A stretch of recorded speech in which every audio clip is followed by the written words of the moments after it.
Matapos maispatan sa Luzon at Visayas, may namataan ding mga barko ng China sa Mindanao.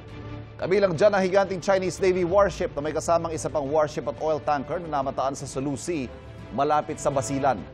Ayon sa Philippine Navy, binuntutan ng BRP Jose Rizal frigate mula Bajo de Masinloc ang isang Junkai-class 2 missile frigate hanggang Mindoro.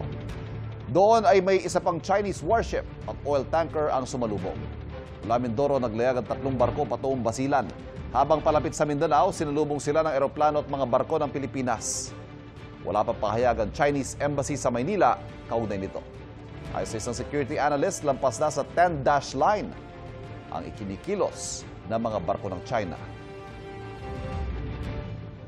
They're moving into our archipelagic waters. So that's actually beyond the 10-dash line. It's a show of force. Kasama yan nung pag-deploy nila nung kanilang Coast Guard, yung monster ships, no? Lalo na talagang mainit na ulo nila sa atin, yung pag-deployment ng Typhoon. These 3 warships passed through our archipelagic waters. They were challenged all the way. They replied but not in accordance to standard procedures.